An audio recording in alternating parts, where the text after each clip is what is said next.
Hai, Assalamualaikum dan selamat sejahtera. Di sini saya ingin menerangkan tentang kempen kesedaran untuk menangani isu pemanasan global dan perubahan iklim. Wanita yang duduk sopan lagi ayu ini merupakan guru mata pelajaran saya.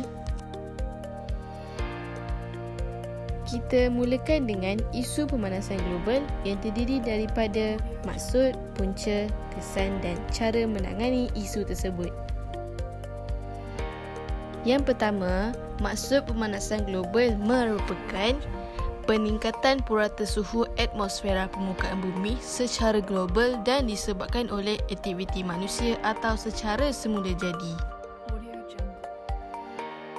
Seterusnya, kita mempunyai 5 punca pemanasan global iaitu penebangan hutan secara tidak terkawal. Yang kedua, pencemaran industri. Yang ketiga, penggunaan bahan api fosil secara berleluasa. Yang keempat pula, penerokaan secara berleluasa menjadi salah satu faktor kepada peningkatan suhu dunia.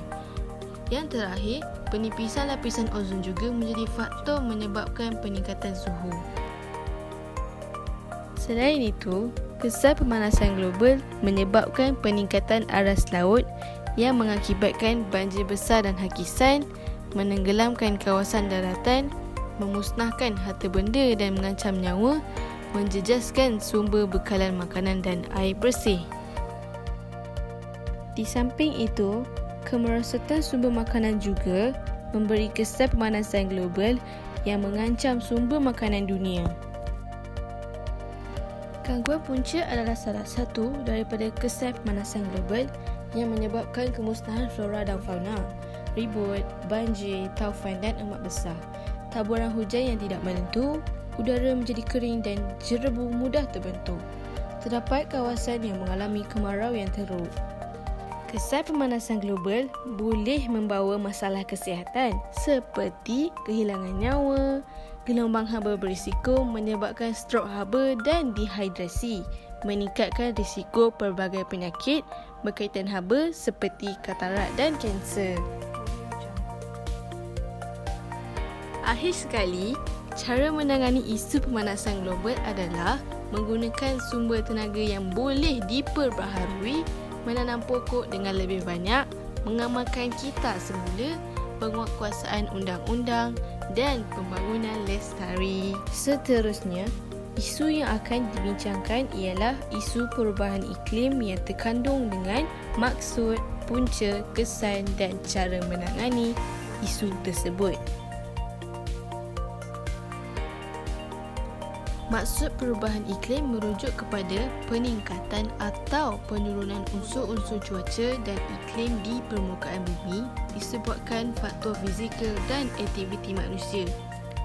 Unsur-unsur cuaca dan iklim seperti suhu, kelembapan, udara, hujan, angin, letupan awan dan sebagainya boleh meningkat dan berkurangan disebabkan oleh faktor fizikal dan aktiviti manusia.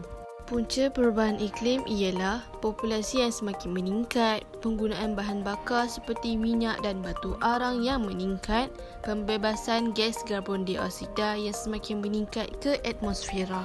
Terdapat 3 kesan perubahan iklim, antaranya sumber air yang mana banjir atau kemarau, jerebu, kenaikan paras air laut dan kekurangan sumber air. Kualiti air dipengaruhi. Yang kedua, pertanian, yang mana perubahan cuaca memberi kesan kepada kapasiti penghasilan sektor pertanian, gangguan pencarian rezeki petani-petani dan bekalan makanan. Yang ketiga, perhutanan, yang mana ekosistem terancam, kejadian tanah runtuh kerap berlaku kerana kestabilan cerun banyak bergantung kepada kandungan air dalam tanah. Cara menangani isu perubahan iklim adalah menjimatkan penggunaan listrik, mengurangkan pemakaian air, menggunakan kenderaan umum, menanam pokok dengan lebih banyak, mengurangkan pemakaian gas aerosol dan akhir sekali mengamalkan amalan 5R. Kesimpulannya, perubahan iklim adalah perubahan pola cuaca yang berlangsung lama. Hal ini disebabkan adanya peningkatan konsentrasi karbon dioksida yang mengakibatkan peningkatan suhu rata-rata permukaan bumi. Selain itu, kesedaran masyarakat untuk mengurangkan berlakunya masalah yang akan mengancam nyawa dan kehidupan kita adalah amat penting. Menghargai, memelihara dan memelihara alam sekitar merupakan tanggungjawab kita. Kita semua dalam satu bumi dan langit yang sama. Kita hendaklah sama berusaha untuk membina satu bumi dan kehidupan yang lebih berkualiti, bersih dan segar, bermula dengan menghargai dan memelihara alam sekitar.